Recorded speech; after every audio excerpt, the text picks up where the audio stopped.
Hello everyone, welcome to my channel English grammar tutorial. আজকে আমাদের English mixed question practice set number 10। এর আগে আমরা 9টা প্র্যাকটিস সেট করে নিয়েছি, তোমরা যারা দেখোনি অবশ্যই দেখে নিও। এছাড়া তোমরা যারা চ্যানেলে নতুন আছো তাদেরকে আমি জানিয়ে রাখি যে ইংলিশ গ্রামারের প্রত্যেকটা কনসেপ্ট আমার চ্যানেলের প্লেলিস্টে করানো আছে। তোমরা যারা ইংলিশ গ্রামারে একদম দুর্বল, তোমরা প্লেলিস্ট থেকে সমস্ত ইংলিশ গ্রামারের কোর্স দেখে নিতে পারো। এটা তোমাদের ইংলিশ ভিতকে শক্ত করতে দারুণভাবে হেল্প করবে। এছাড়া পিএসসি ক্লার্কশিপ পার্ট 2 পরীক্ষা জুন মাসে ডেসক্রিপটিভ ব্যাচ চলছে, যারা এখনো অ্যাডমিশন নাওনি তারা স্ক্রিনে ডিটেলস আসছে, সেটা দেখে অ্যাডমিশন নিয়ে যেতে পারো। এছাড়া আমরা কি জানি যে বিভিন্ন কম্পিটিটিভ পরীক্ষা যেটা আমি প্র্যাকটিস সেটগুলো করাচ্ছি সেটা ডাব্লিউপি, কেপি আর পিএসসি ক্লার্কশিপ এই তিনটেকে ফোকাসে রেখে তোমরা যারা প্র্যাকটিস করতে চাইছো এই ক্লাসগুলো কিন্তু একমাত্র তাদের জন্য। যারা ইংলিশ একদম কিছু জানো না তারা অবশ্যই কোনো একটা কোর্স করে নেবে, তারপর এই ক্লাসগুলো করবে, তাহলে তোমাদের প্রত্যেকটা বিষয় বুঝতে সুবিধা হবে। এছাড়া যারা মোটামুটি ইংলিশটা জানো, এখানে প্রত্যেকটা কোয়েশ্চেন আমি সলিউশনের সাথে সাথে তার ইন ডিটেল কনসেপ্ট বলে দিচ্ছি, যে যেটা জানো না সেটাকে খাতায় নোট ডাউন করে নেবে। ঠিক আছে, তাহলে চলো আজকে আমাদের ক্লাস শুরু করা যাক। প্রথম কোয়েশ্চেন কি বলছে, 3 weeks later a ship came to the land। 3 সপ্তাহ পরে একটা শিপ ল্যান্ডে এলো। তাহলে এটা কেমটা কিসে আছে, আমরা দেখতে পেলাম পাস্ট টেন্স। তারপরে কি, the merchant said that, merchant কি বলেছিল, he dash to go home in it, সে এটাতে করে বাড়িতে যেতে চায়। তাহলে আমরা পাস্ট টেন্স, ওয়ান্ট কি, present tense is wanting, present continuous will want, future indefinite. তাহলে আমরা কি দেখেছি, সেন্টেন্স যদি পাস্ট টেন্সে থাকে আমরা প্রেজেন্ট, প্রেজেন্ট কন্টিনিউয়াস বা ফিউচার ইনডিফিনিট করতে পারি না, কারণ তার একটা সেন্স আমাদের তৈরি করতে হবে। তাহলে he wanted to go home in ইট। তাহলে ওয়ান্ট কোথা থেকে এসছে, ওয়ান্টেড, ওয়ান্ট থেকে wanted. Clear, past tense. Next, খুবই একটা সহজ কনসেপ্ট, মোডাল অক্সিলারি। জানলে খুব সহজ, না জানলে খুব কঠিন। Parents dash teach their children to be kind and honest. পিতামাতাদের তাদের শিশুদের কি শিক্ষা দেওয়া উচিত, সৎ হবে এবং দয়ালু হবে। তাহলে উইল মানে কি, উড মানে কি, শুড মানে কি, আর শ্যাল মানে কি। তাহলে এখানে আমাদের কি হবে, উচিত। তাহলে উচিতের মানে মোডাল অক্সিলারিতে কি, শুড। তাহলে কি মনে রাখবে, শুড মানে উচিত। এই কনসেপ্ট কিন্তু আমাদের জেনে রাখতে হবে, মিনিং মনে রাখতে হবে। শুড মানে হচ্ছে উচিত। এখানে একটা গুরুত্বপূর্ণ কনসেপ্ট আছে, বলে দেবো, ভালো করে লক্ষ্য করবে। I would have gone by air, আমি প্লেনে করে যেতে পারতাম। If I dash more money, এটা হচ্ছে কন্ডিশনাল সেন্টেন্স। কন্ডিশনাল সেন্টেন্স আমরা কি জানি, ইফ দিয়ে যদি পাস্ট পারফেক্ট থাকে পরেরটাও আমরা পাস্ট পারফেক্টে লিখি। ঠিক আছে, দুটোই আমরা পাস্ট পারফেক্টে করি। তাহলে এখানে কি আছে, আই উড হ্যাভ মানে আমরা জানি এটা হচ্ছে একটা পাস্ট পারফেক্ট টেন্স। তাহলে এখানে আমাদের পাস্ট পারফেক্ট বসাতে হবে। কোথায় পাস্ট পারফেক্ট আছে সেই কনসেপ্ট আগে দেখা যাক, তারপর আরো একটা কনসেপ্ট বলবো। হ্যাড পাস্ট পারফেক্ট নয়, have had present perfect, has had present perfect. তাহলে একটাই আমাদের পাস্ট পারফেক্ট আছে, হ্যাড। তোমাদের মনে হতে পারে হ্যাড তো একটা অক্সিলারি ভার্ব, তাহলে আবার হ্যাডটা কোথা থেকে এলো। তাহলে হ্যাডকে আমরা auxiliary verb plus main verb দুভাবেই ব্যবহার করতে পারি। যেহেতু হ্যাডটা কোথাকার পাস্ট পারফেক্টের অক্সিলারি ভার্ব হিসাবে ব্যবহৃত হয়েছে, আমরা কি জানি, হ্যাভ, হ্যাড। তাহলে এটা হচ্ছে আমাদের ভার্বের থার্ড ফর্ম, এটা হচ্ছে আমাদের সেকেন্ড ফর্ম। ক্লিয়ার।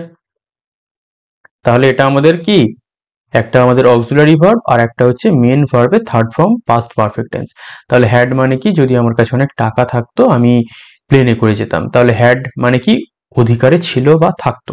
তাহলে আমরা কি মনে রাখবো, হ্যাভ মানে আমরা অক্সিলারি ভার্ব ব্যবহার করতে পারি, হ্যাভ মানে আমরা মেন ভার্ব ব্যবহার করতে পারি।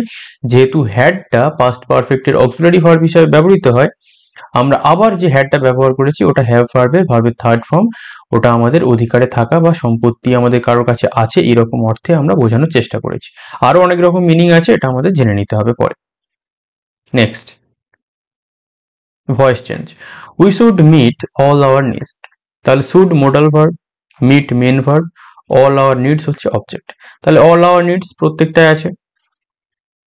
এখানে should be met, our needs, তাহলে অল এখানে নেই, কেটে দিলাম। অল আওয়ার নিডস এখানে আর আছে, আমাদের এখানে কি অক্সিলারি ভার্ব শুড আছে, তাহলে আমরা আর করতে পারি না। আর অল অফ আস তো কোথাও নেই, তাহলে আমাদের সঠিক উত্তর হয়ে গেল কি অপশন সি। আমরা যখন ভয়েস চেঞ্জ করব আমরা কি অনুযায়ী যাব, অপশন অনুযায়ী, ন্যারেশন ও অপশন অনুযায়ী যাব, তাহলে আমাদের কিন্তু উত্তর করতে সুবিধা হবে।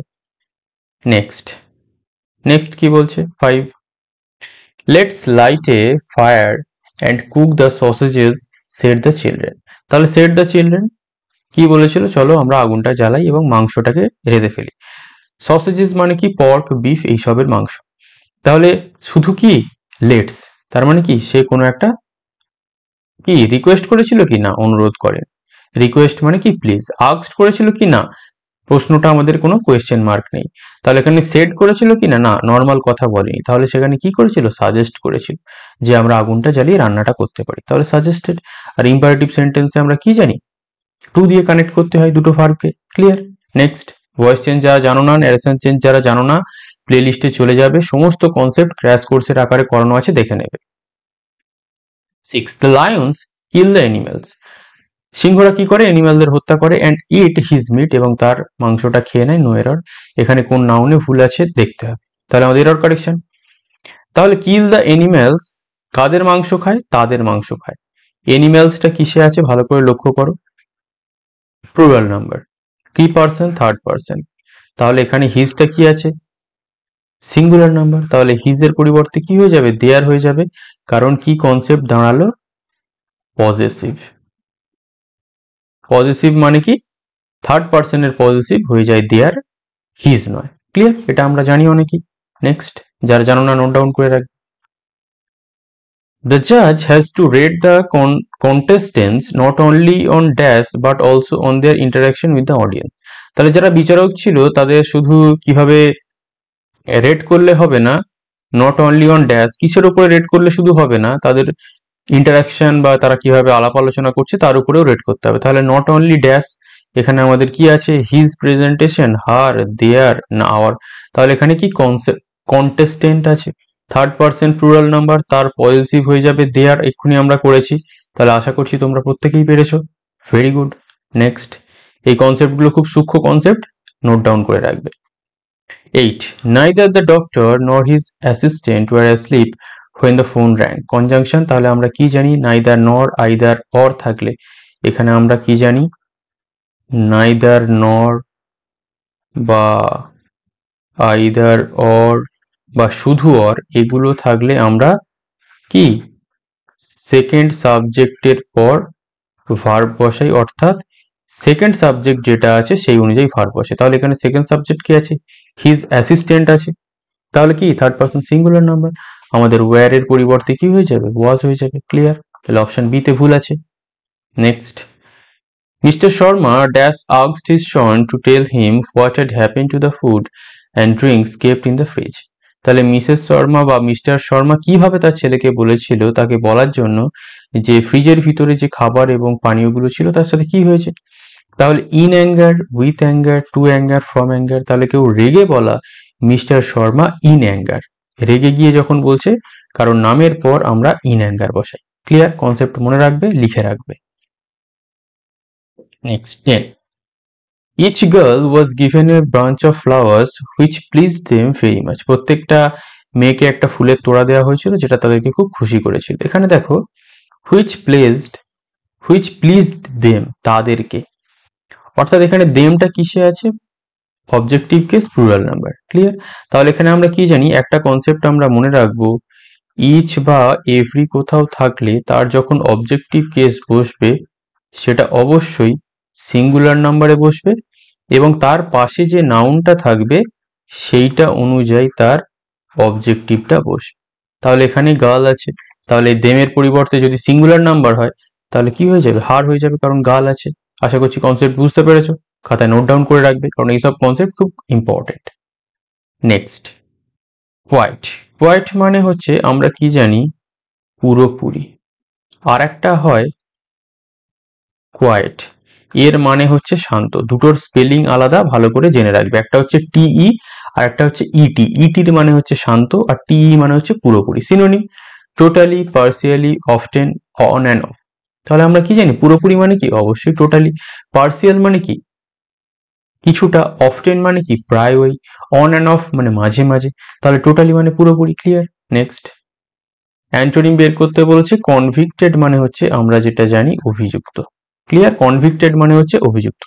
লিবারেট মানে কি স্বাধীন, এক্সেম্পটেড মানে কি অব্যাহতি, পার্ডন মানে ক্ষমা করা, আর অ্যাকুইটেড মানে কি বেকসুর খালাস করে দেওয়া। অ্যান্টোনিম মনে রাখবে, কনভিক্টেড, অ্যাকুইটেড। কনভিক্টেড মানে কি দোষী হয়ে তাকে দোষী সাব্যস্ত করা, আর অ্যাকুইটেড মানে কি বেকসুর খালাস করা। মানেটা মনে রেখে দেবে।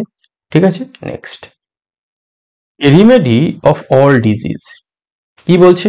এ রিমেডি অফ অল ডিজিজ, সমস্ত রোগের ঔষধ। একটা আছে কি প্যানাসিয়া, ইনারসিয়া, রেপ্লিকা, অ্যামনেসিয়া। অ্যামনেসিয়া মানে কি? অ্যামনেসিয়া মানে আমরা বলতে পারি যখন আমাদের স্মৃতি বিলোপ হয়ে যায়। রেপ্লিকা মানে কি? রেপ্লিকা মানে কোনো প্রতিরূপ। ধরো আমার মতো একটা মূর্তি কেউ কোথাও বসিয়ে দিয়েছে, সেটাকে আমরা বলি রেপ্লিকা। ইনারসিয়া মানে কি? ইনারসিয়া মানে যেটাকে আমরা বলি জড়তা। এই যে আমরা চুপচাপ বসে আছি, তাহলে এটা আমাদের ইনারসিয়া, ফিজিক্সে আমরা পড়েছি। আর একটা কি প্যানাসিয়া। প্যানাসিয়া মানে কি সমস্ত রোগের ঔষধ। খুব ভালো করে প্রত্যেকটা ওয়ার্ড আমাদের জেনে রাখতে হবে। আপ টু দ্য মার্ক মানে হচ্ছে আমরা যেটাকে বলবো up to the potential displayed according to the required statement as good as the others marked properly and accurately. আমরা আপ টু দ্য মার্ক মানে মনে রাখবো according to the required standard, অর্থাৎ প্রয়োজনীয় স্ট্যান্ডার্ড অনুযায়ী। আপ টু দ্য মার্ক মানে কি? ধরো আজকে আমি বললাম যে, তোমরা বললে যে স্যার আজকের ক্লাসটা আপনার আপ টু দ্য মার্ক হয়নি, মানে যে স্ট্যান্ডার্ড অনুযায়ী আমি ক্লাস করাই সেই স্ট্যান্ডার্ড অনুযায়ী হয়তো ক্লাসটা হলো না। বা ধরো কেউ একজন কোনোদিন কিছু গান করলো রিয়েলিটি শোতে, জাজেসরা তাকে বলে দিল যে আজকে তোমার পারফরমেন্সটা আপ টু দ্য মার্ক হয়নি, অর্থাৎ যে স্ট্যান্ডার্ডে তুমি গাও সেই স্ট্যান্ডার্ড বা সেই লেভেল অনুযায়ী হয়নি। ক্লিয়ার? তাহলে আপ টু দ্য মার্ক মানে আমাদের মনে রাখতে হবে। Next, choose the correctly spelled word. Achieve. Achieve মানে কি কোনো কিছু পাওয়া। ACHEIVE, ACHIEVE, ACHEAVE, ECHIVE। তাহলে আমরা কি মনে রাখবো? ACHIEVE, ACHIEVE। অ্যাচিভ মানে কি কোনো কিছু পাওয়া। ক্লিয়ার? তাহলে আজকের ক্লাসে আমরা 15টা কোয়েশ্চেন দেখে নিলাম। যদি কোনো কোয়েশ্চেনে তোমাদের মনে হয় যে এখানে কোনো সমস্যা রয়েছে, তোমরা কিন্তু অবশ্যই আমাকে কমেন্ট করে জানাবে। এইভাবেই আমাদের যে প্র্যাকটিস সেটের ক্লাস সেটা চলতে থাকবে। এছাড়া তোমরা যারা ইংলিশ গ্রামারে দুর্বল তারা কিন্তু আমার চ্যানেলের প্লেলিস্টে গিয়ে সমস্ত গ্রামারের কনসেপ্ট দেখে নিতে পারো, তাহলে তোমাদের যে ইংলিশের ভিত সেটা অনেকটাই স্ট্রং হয়ে যাবে। ক্লিয়ার? তাহলে পরের সেটে আমাদের খুব শীঘ্রই দেখা হবে। আজ এই পর্যন্তই। Thank you for watching.